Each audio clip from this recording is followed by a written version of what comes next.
Si tu es professionnel du bien-être et que tu veux intégrer la cuisine santé à ton activité, je te recommande de tout cœur la formation pro La cuisine naturo d'Émilie Borriguiglione. J'ai eu la chance de suivre cette formation et je peux te dire que ça a été un vrai tournant pour moi. En tant que naturopathe passionnée de cuisine santé, je voulais approfondir mes compétences mais aussi structurer mon activité avec plus de clarté, plus de confiance et une vision nette. C'est exactement ce que propose cette formation. Un équilibre entre contenu théorique hyper solide, mise en pratique concrète en cuisine naturo et un vrai accompagnement entrepreneurial grâce aux sessions régulières de coaching et de mentorat qui permettent de se sentir aligné, sereine et prête à faire rayonner son activité. J'y ai appris énormément, autant sur le plan pratique que sur le développement de mon activité. La 4e édition démarre le 2 juin 2025. Si tu sens que c'est le bon moment pour toi, j'ai une remise de 5% à t'offrir avec le code Les Lois Naturelles. Si tu veux devenir expert en cuisine santé et entrepreneur aligné, c'est le moment.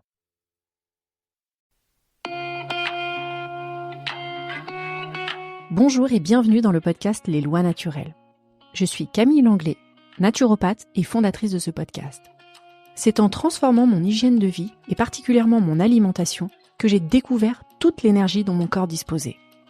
J'ai ainsi compris à quel point notre corps peut être puissant lorsqu'on lui donne ce dont il a besoin. Cette révélation a changé ma vie et c'est cette même transformation que je souhaite vous offrir. Ce podcast s'adresse à toutes celles et ceux qui sont prêts à reprendre leur santé en main, que vous soyez fatigué de vous sentir constamment épuisé, que vous cherchiez à améliorer votre bien-être ou encore que vous souhaitiez offrir à vos enfants le meilleur départ possible dans la vie. À travers des épisodes en solo ou avec des invités experts, je vous montre comment la naturopathie peut vous aider à atteindre votre plein potentiel, tant sur le plan physique que sur tous les autres plans de l'être. Et comme je suis convaincue que les meilleures habitudes se cultivent dès le plus jeune âge, je dédie une partie de mon activité aux parents soucieux d'accompagner leurs enfants, de la petite enfance à l'adolescence, vers une vie saine et équilibrée. Si vous êtes prêt à transformer votre vie ou celle de vos enfants, vous êtes au bon endroit. Si vous aimez le podcast et que vous souhaitez soutenir les lois naturelles, n'oubliez pas de laisser un avis sur votre plateforme d'écoute, 5 étoiles de préférence, ou un commentaire sur Apple Podcast. Cela m'aide énormément à faire découvrir la naturopathie au plus grand nombre. Bonne écoute!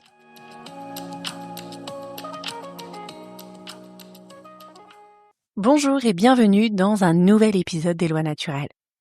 Aujourd'hui, je vais vous parler d'une technique culinaire ancestrale qui est plutôt une technique de conservation. Il s'agit de la fermentation. Alors, vous avez peut-être déjà entendu parler du kimchi, de la choucroute crue, du kéfir ou encore du pain au levain, mais aussi du kombucha ou tout simplement des légumes lactofermentés. Tous ces produits sont obtenus à l'issue d'un processus de fermentation. Alors, si on connaît plus ou moins le terme, est-ce qu'on sait vraiment de quoi il s'agit ? Donc, il y a de quoi se poser des questions. D'où vient cette technique ? Pourquoi est-elle bénéfique pour notre santé ? En quoi consiste-t-elle et surtout, comment pouvons-nous facilement l'intégrer dans notre quotidien ? Voilà exactement ce dont nous allons parler aujourd'hui. Pour commencer, je voudrais vous parler un petit peu d'histoire et de l'histoire de la fermentation, puisqu'on parle ici d'un processus utilisé depuis très longtemps dans absolument toutes les civilisations comme moyen de conserver les aliments et surtout de compenser le manque d'aliments frais. Je vous expliquerai ensuite en quoi consiste le processus de lactofermentation, puis j'évoquerai avec vous les nombreux bienfaits évidemment pour la santé qu'il y a à consommer des aliments lactofermentés de façon générale. Et enfin, pour clôturer cet épisode, je terminerai par une partie très pratique dans laquelle je vous expliquerai comment concrètement réaliser quelques recettes lactofermentées. Commençons donc par un petit peu d'histoire. La fermentation, c'est, comme je vous le disais en introduction, l'une des plus anciennes techniques de conservation des aliments. Bien avant les réfrigérateurs, la pasteurisation ou les conservateurs chimiques, les hommes et les femmes de toutes les cultures et de toutes les civilisations avaient déjà appris à conserver leurs aliments en collaborant avec les micro-organismes. Déjà il y a plus de 6000 ans, les Égyptiens faisaient du pain et de la bière avec des levures naturelles. En Chine, le chou fermenté existait bien avant notre ère. Les Romains, quant à eux, raffolaient du garum, une sauce de poisson fermentée. Et au Moyen-Âge, en Europe, pain, fromage, légumes, boissons, absolument tout était fermenté. Et c'est notamment grâce à cette technique que le scorbut, qui est une maladie liée à une carence en vitamine C, a été éradiqué chez les marins sur les navires partis en mer pendant plusieurs mois. C'est donc un savoir qui s'est transmis de génération en génération sans microscope ni laboratoire, mais simplement par observation, intuition et transmission. Puis, l'ère de l'industrialisation, la pasteurisation et des pesticides a rendu somme toute désuète ce procédé de conservation qui aujourd'hui, pourtant, connaît un fort regain d'intérêt, à la fois pour ses vertus nutritionnelles, bien évidemment, mais aussi pour ses vertus écologiques, économiques et surtout pour son goût, qui est très appréciable et apprécié en cuisine. Alors, c'est clairement une technique qui est écologique et économique dans la mesure où elle ne nécessite aucune énergie, pas d'électricité quelconque, absolument pour la réaliser. Par ailleurs, si vous avez un jardin et que vous avez votre propre potager, vos propres récoltes, cette technique vous permettra de conserver votre surplus de production bien au-delà de la saison. Vous allez pouvoir faire vos conserves. C'est fort agréable, une fois que la saison est terminée, de pouvoir les déguster et de retrouver le goût des aliments qu'on a cueillis à parfaite maturité. Alors, comment se passe le processus de lactofermentation ? C'est un procédé qui nécessite d'abord certaines conditions préalables, à savoir un milieu anaérobie, c'est-à-dire privé d'oxygène, de la chaleur, ou du moins une certaine température, et d'ailleurs plus la température est élevée, plus la fermentation sera rapide, et une certaine concentration en sel, et enfin une acidité du milieu, c'est-à-dire de la solution et dans laquelle vous mettez vos légumes. Au cours de la fermentation, au départ, l'aliment est un petit peu comme désorganisé. Et l'entrée en jeu des bactéries et des ferments va engendrer un accroissement de nouvelles substances, notamment des vitamines et des enzymes. Et pour prendre l'exemple du chou et de la fameuse choucroute, le chou, à l'origine, il est riche en vitamine C, mais dès qu'il est râpé, forcément, il va perdre une grande partie de sa teneur en vitamine C.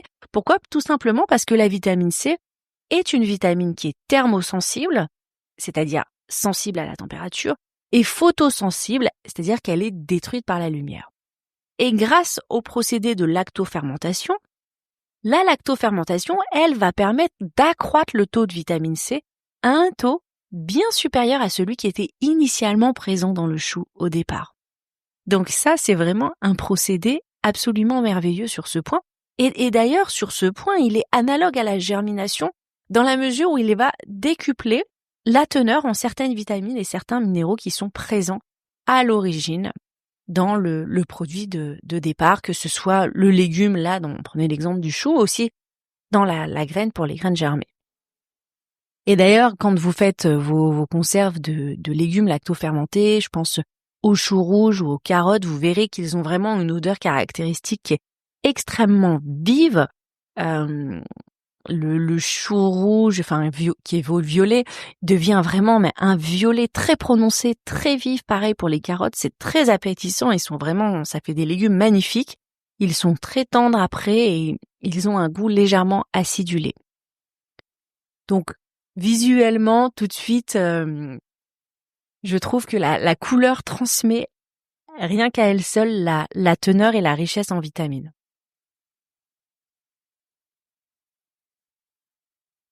Donc, pour résumer, c'est donc une méthode qui est très ancienne, qui consiste à plonger les aliments dans de l'eau salée pour favoriser le développement des bactéries lactiques, qu'on appelle aussi des lactobacilles, ou des bonnes bactéries en fait, qui vont se produire par macération.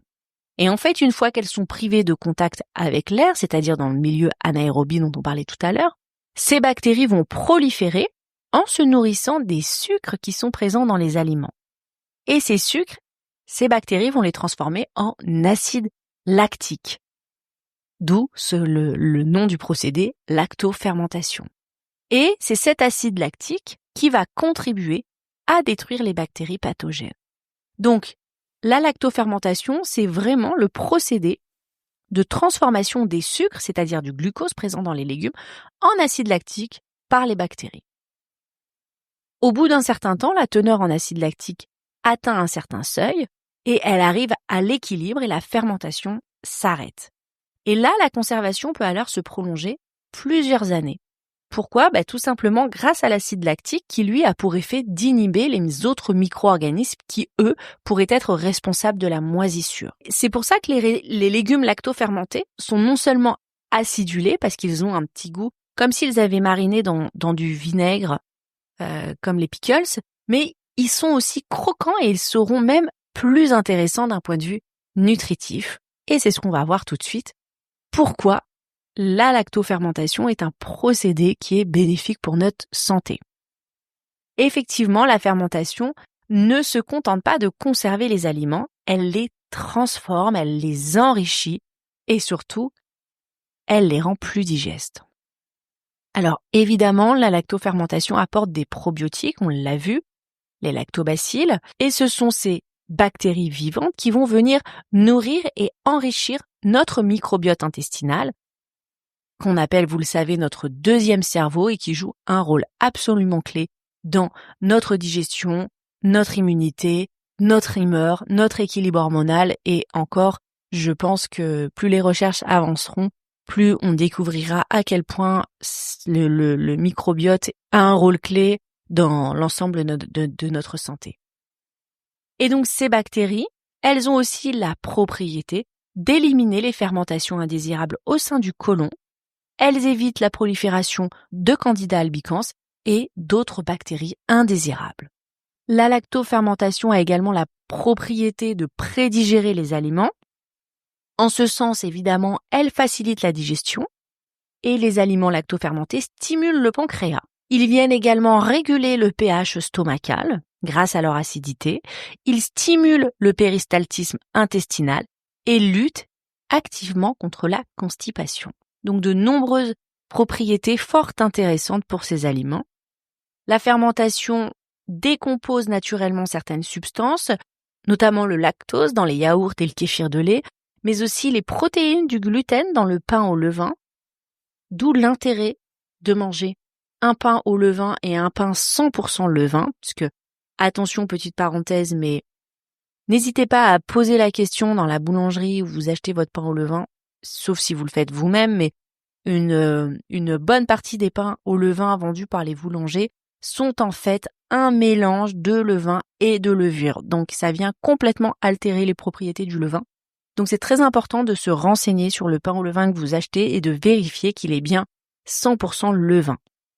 Et donc quand c'est un pain 100% levain, le gluten, les protéines du gluten ont été décomposées par le procédé de fermentation du levain. C'est pour ça qu'il est plus digeste. La fermentation décompose également les fibres dures dans les légumes crus. C'est pour ça que les légumes lactofermentés sont plus digestes que les simples crudités. Voilà, donc vraiment une digestion facilitée grâce à ce procédé, beaucoup moins d'inconfort et une meilleure assimilation des nutriments. Et enfin, c'est vraiment un procédé, on l'a vu un petit peu, mais qui enrichit les aliments comme les graines germées. Elle augmente la concentration de certaines vitamines, la vitamine C, la vitamine B, la vitamine K2. Elle conserve les enzymes et vient aussi développer des propriétés anti-inflammatoires et antioxydantes. Il faut savoir aussi que la richesse en vitamine C d'un aliment va aussi faciliter l'absorption du fer. Pourquoi ? Parce que la vitamine C aide l'intestin grêle à absorber davantage de fer non héminique. Le fer non héminique, c'est le fer qui est d'origine végétale par opposition avec le fer héminique qui est le fer qui provient d'alimentation d'origine animale. Voilà, ce sont donc des aliments qui vont permettre de lutter contre la fatigue et ça, c'est bien utile. Alors, bien qu'ils soient acides en termes de goût, il faut savoir que ce sont des aliments que l'on considère comme alcalinisants du point de vue du terrain. Ce sont donc des aliments qui vont permettre un bon équilibre acido-basique du terrain. En résumé donc, les aliments lactofermentés sont vraiment de véritables super-aliments, des aliments qu'on qualifie de vivants, complètement vivants, et qui soutiennent activement notre santé. Alors maintenant qu'on sait ça, c'est bien, mais qu'est-ce qu'on en fait ? comment est-ce qu'on les consomme? Est-ce que ça se trouve en magasin, si on ne souhaite pas les faire soi-même? Et si on aime cuisiner? Et si on aime cuisiner, ce dont je ne doute pas si vous êtes un fidèle auditeur du podcast, eh bien, comment fait-on pour fermenter chez nous les aliments en toute sécurité? C'est vrai qu'on peut avoir parfois des craintes à ouvrir et consommer ce qu'il y a dans un bocal qui est resté enfermé dans un placard depuis plusieurs mois. Je comprends. Mais vous allez voir que en fait, c'est très simple et on prend absolument aucun risque. Alors, l'idéal, c'est de consommer ces aliments en petite quantité et plutôt en début de repas. Pour les légumes lacto-fermentés, comptez environ 1 à 2 cuillères à soupe au début du repas et allez-y progressivement. Pour les boissons comme le kéfir, un verre, soit avant les repas, soit à distance, c'est comme vous préférez. Voilà, ne pas consommer en trop grande quantité. Ensuite, si vous ne souhaitez pas les faire vous-même ou si vous avez envie de goûter peut-être avant de vous lancer pour savoir si le goût vous convient, vous pouvez toujours en trouver en magasin bio, sur le site de La Fourche aussi, ils en vendent. Sachez que c'est plutôt au rayon frais que vous les trouverez, et non pas dans le rayon des conserves. Vigilance également sur le contenant. Choisissez toujours un contenant en verre et surtout pas de contenant en plastique. Vous savez, on ne met absolument pas d'aliments acides dans un contenant en plastique. Ça va faire migrer les propriétés, les substances du plastique vers l'aliment, donc c'est très fortement déconseillé. Et puis si vous avez envie de vous lancer dans l'expérience, alors la bonne nouvelle, c'est que c'est hyper simple, ça ne coûte rien et c'est vraiment à la portée de tout le monde. Et si vous avez des enfants, je ne peux que vous inciter à préparer un bocal avec eux parce que c'est hyper ludique et voilà, ça leur donne le goût de la cuisine et de faire les choses soi-même. Ils en retireront, c'est sûr, une fierté et surtout, ça leur donnera envie de goûter leur propre préparation. Alors, qu'est-ce qu'il vous faut? Des légumes frais pour les légumes lacto-fermentés, idéalement de qualité biologique. Il vous faut aussi du gros sel et du sel non iodé, type sel de Guérande, et évidemment des bocaux avec un joint en caoutchouc, type bocaux Le Parfait, ou alors vous en trouvez chez Ikea avec un joint transparent. En tout cas, il faut un caoutchouc parce que ça permet à l'air de s'échapper, enfin au CO2. Veillez à avoir un plan de travail qui soit bien propre, un couteau, une râpe ou une mandoline, un récipient ou un cul de poule et un torchon. Je vais vous proposer quelques recettes. Une première recette, ce sont des recettes vraiment très faciles. Une recette de choucroute crue au gingembre. Une petite recette de pickles de carottes. Et enfin, ma préférée, une recette de citron confit. Alors, pour la choucroute crue au gingembre, c'est très simple. Vous coupez finement votre chou à la mandoline. Ensuite, vous le malaxez avec du sel. Comptez environ 10 grammes de sel pour 1 kg de chou. Vous adaptez en fonction de la quantité de chou. Vous ajoutez un petit peu de gingembre râpé si vous aimez ça et vous tassez le tout dans un bocal jusqu'à ce que le chou soit bien immergé dans son jus. Veillez bien à ce que le chou soit absolument immergé dans le jus. Et ensuite, vous ajoutez une feuille de chou sur le dessus pour éviter les moisissures. Ensuite, vous fermez hermétiquement et puis vous laissez à température ambiante pendant 3 à 4 semaines. Là où il faut être vigilant, c'est qu'il faut avoir un bocal qui soit parfaitement propre. N'hésitez pas à l'ébouillanter avant de commencer votre préparation. Et surtout, il faut que votre bocal soit bien rempli de façon à ce qu'il n'y ait quasiment pas d'air dedans. Vous ne pouvez pas faire une moitié de bocal, de toute façon, vous verrez, ça va moisir. Donc voilà, faites un bocal bien rempli, le chou doit bien être immergé dans le jus et vous mettez une feuille de chou puis vous fermez le tout et a priori, il n'y aura pas de problème. Pour les pickles de carottes, très simple, vous coupez vos carottes en petits bâtonnets, à peu près, prenez un petit bocal, voilà, et vous coupez de la taille du bocal. Vous allez dissoudre du sel dans l'eau, comptez 3%. Alors 3%, on va dire 30 grammes pour 1 litre. Vous ferez un petit produit en croix si vous n'avez pas 1 litre d'eau. Ensuite, vous immergez complètement les carottes dans la saumure, vous fermez le bocal avec un joint et vous laissez fermenter à température ambiante pendant 2 à 3 semaines sur votre plan de travail dans un placard. Pour les citrons confits, vous prenez de beaux citrons de qualité biologique, là c'est très important parce que vous les mettez avec la peau. Vous entaillez les citrons, vous les coupez en deux et puis vous les entaillez en croix sans les couper complètement et vous allez les garnir de gros sel. Ensuite, vous les tassez dans un bocal, vous allez voir, ils vont rendre beaucoup de jus. Si éventuellement ils ne sont pas entièrement recouverts par le jus, vous ajoutez un petit peu d'eau au besoin pour les immerger. Et pareil, vous fermez votre bocal. Et là, vous attendez environ 1 mois. Voilà. Et sachez que plus c'est long, plus vous attendrez, plus vous aurez de la patience, plus ce sera vraiment confit et savoureux. Et ça, vraiment, les citrons, vous pouvez les utiliser après dans de nombreuses préparations, notamment avec du poulet. Vous faites un poulet au citron confit, c'est absolument délicieux. Pour terminer, quelques conseils. Tassez toujours bien vos légumes pour qu'ils soient immergés complètement dans le jus ou dans la saumure et qu'ils ne soient absolument pas au contact de l'air. Quand vous ouvrez votre bocal, vous le saurez tout de suite si c'est bon ou pas. De toute façon, si vous faites, il y a du chou, des carottes, il y a toujours une belle couleur, même les citrons.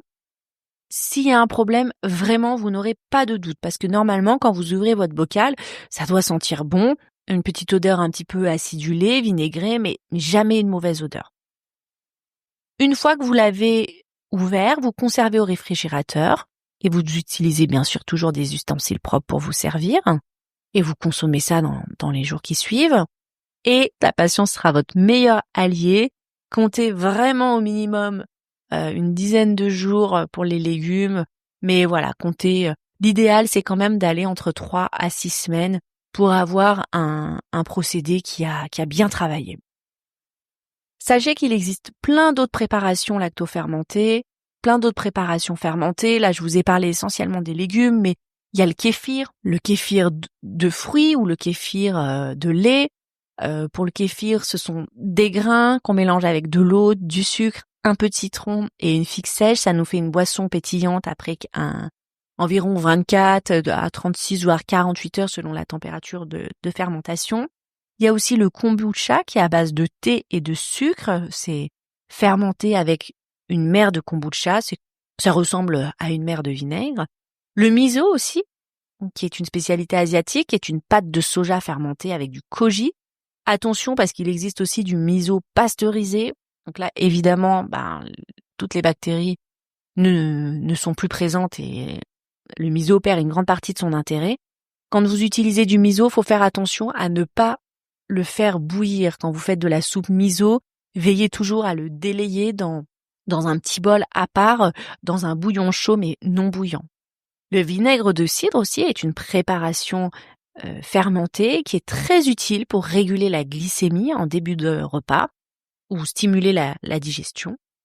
Voilà, donc en conclusion, vous l'aurez compris, la fermentation, c'est bien plus qu'une méthode de conservation. C'est vraiment déjà un héritage culturel, mais c'est aussi une source de vitalité, puisque ça nous apporte plein de bonnes choses pour stimuler notre organisme. Et au-delà de tout ça, c'est en plus une expérience sensorielle et même créative si vous vous lancez dans la confection de vos propres bocaux. Je vous recommande un site que j'ai moi-même découvert en préparant cet épisode qui s'appelle Révolution Fermentation. Alors, ils vendent à la fois des produits lactofermentés, mais aussi des ustensiles et surtout, il y a plein d'articles et plein de conseils sur le sujet de la lactofermentation si vous avez envie d'approfondir un petit peu le sujet. Voilà, j'espère que cet épisode vous aura évidemment donné envie de vous lancer dans les légumes lactofermentés et d'aller goûter tout ça.